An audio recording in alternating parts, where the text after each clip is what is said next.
ফিলিস্তিন সহ মুসলিম বিশ্বের উপর চলমান গণহত্যা ও নির্যাতনের প্রতিবাদে সিরাজগঞ্জ জেলা হিজবুত তওহিদের উদ্যোগে মুসলমানদের করণীয় শিরোনামে লিফলেট বিতরণ ও জনসংযোগ কর্মসূচি অনুষ্ঠিত হয়েছে। আজ সকাল 10:30টায় সিরাজগঞ্জ বাজার স্টেশন থেকে শুরু হয়ে এস রোড 1 নং খলিফাপট্টি মুজিব সড়ক হয়ে স্বাধীনতা স্কয়ারে এসে এক সংক্ষিপ্ত প্রতিবাদ সমাবেশের মাধ্যমে কর্মসূচির সমাপ্তি ঘোষণা করা হয়।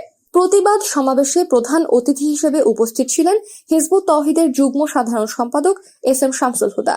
প্রধান বক্তা হিসেবে বক্তব্য রাখেন সংগঠনের রাজশাহী বিভাগীয় সহ-সভাপতি আশিক মাহমুদ। সভাপতিত্ব করেন সিরাজগঞ্জ জেলা হিজবুত তওহিদের সভাপতি মোহাম্মদ জাহিদুল ইসলাম। সমাবেশে বক্তারা বলেন, ফিলিস্তিন, ইরাক, সিরিয়া সহ মুসলিম বিশ্বের বিভিন্ন দেশে মুসলমানদের উপর চলমান নিপীড়ন, নির্যাতনের বিরুদ্ধে প্রতিবাদ গড়ে তোলা সময়ের দাবি। মুসলমানদের উচিত আল্লাহর হুকুম ছাড়া কারো হুকুম না মেনে তৌহিদ ভিত্তিক আদর্শে ঐক্যবদ্ধ হওয়া। প্রধান অতিথি জনাব এস.এম. শামসুল হুদা তার বক্তব্যে বলেন, সমগ্র মুসলিম জাতিকে কালেমা তৌহিদের ভিত্তিতে ঐক্যবদ্ধ হতে হবে। যারা হিজবুত তৌহিদের এই আহ্বানে সাড়া দেবেন, ইনশাআল্লাহ তাদের মাধ্যমেই সব অন্যায় অবিচার রোধ করে মুসলিম জাতিকে শান্তির পথে ফিরিয়ে আনা সম্ভব হবে। কর্মসূচির সঞ্চালনায় ছিলেন নাটোর জেলা হিজবুত তৌহিদের সভাপতি জনাব আব্দুস সবুর খান। অন্যান্য বক্তাদের মধ্যে উপস্থিত ছিলেন নাটোর জেলার আঞ্চলিক আমির আনিসুর রহমান সাকিব, টাঙ্গাইল জেলা আমির মোস্তাফিজুর রহমান টিটু, বগুড়া জেলা হিজবুত তৌহিদের আমির সালজার রহমান সাবু এবং সাধারণ সম্পাদক রায়হানুল ইসলাম। লিফলেট বিতরণকালে সিরাজগঞ্জ শহরের বিভিন্ন ব্যবসায়ী, পথচারী ও জনসাধারণের মাঝে হিজবুত তৌহিদের পক্ষ থেকে সচেতনতামূলক বার্তা পৌঁছে দেওয়া হয়। কর্মসূচিতে সিরাজগঞ্জ সহ বিভিন্ন জেলা ও উপজেলা পর্যায়ের নেতাকর্মীরা অংশগ্রহণ করেন। ফিলিস্তিনের উপর ইসরায়েলিদের বর্বর হামলা, আপনারা জানেন, পৃথিবীর সকল নৃশংসতাকে অতিক্রম করেছে এই বর্বরতা।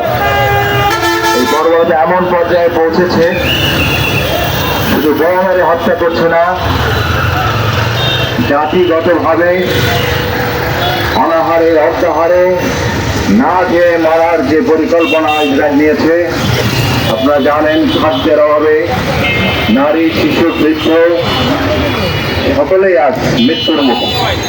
আপনারা জানেন, প্রায় 75 বছর থেকে এই ফিলিস্তিনিতে ইসরায়েলে বিভিন্ন সময় তারা নির্যাতন করে আসছে।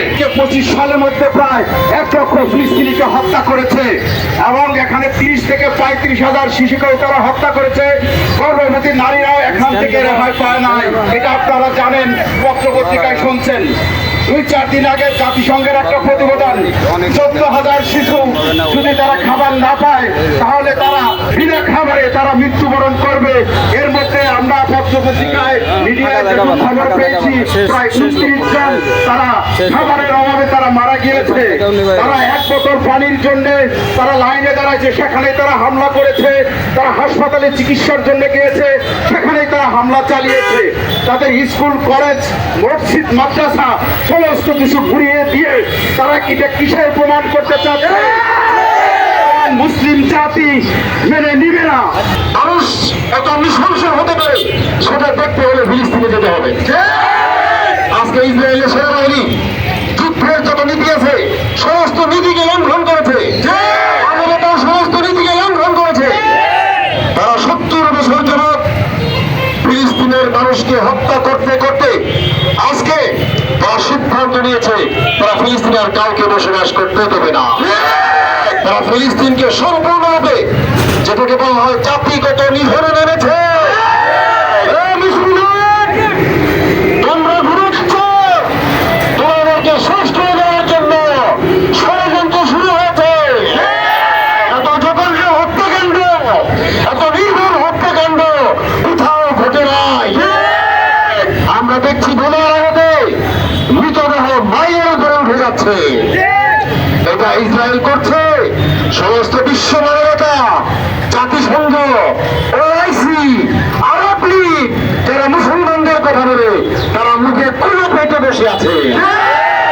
কেউ এই ন্যাক্কারজনক ঘটনার প্রতিবাদ করছে না। কোন মানবাধিকার সংস্থা, কোন মিডিয়া এই ব্যাপারে কোন দুঃশব্দটি করছে না। যে বাংলাদেশে আমরা জন্মগ্রহণ করেছি, যে বাংলাদেশে আমরা হেদায়েত পেয়েছি, যে বাংলাদেশে আমরা বিপ্লবী নেতা হিজবুত তওহিদের ইমাম জনাব হুসাইন মোহাম্মদকে, সেলিমকে পেয়েছি, ইনশাআল্লাহ এই বাংলাদেশকে যদি কেউ এই দিকে চোখ তুলে তাকায়, হিজবুত তৌহিদ ইনশাআল্লাহ তাদেরকে রুখে দিবে। হেদায়েত পেয়েছে, হিজবুত তৌহিদ ঈমান আছে, হিজবুত তৌহিদের কর্মসূচি আছে, হিজবুত তৌহিদের ইমাম যা বলবে ইনশাআল্লাহ আমরা তাই পালন করব। যদি আমরা ইমানের বলে যদি ঐক্যবদ্ধ হতে পারি, হিজবুত তৌহিদের ইমাম জনাব হুসাইন মোহাম্মদ সেলিম ডাক দিয়েছেন, আর আমরা ভেকরায় বিভক্ত থাকবো না। আমরা সবাই একটা প্ল্যাটফর্মের উপর ঐক্যবদ্ধ হব। সেই প্ল্যাটফর্মটা হলো লা ইলাহা ইল্লাল্লাহ মুহাম্মাদুর রাসূলুল্লাহ। ছাড়া আর কারো হুকুম মানব না।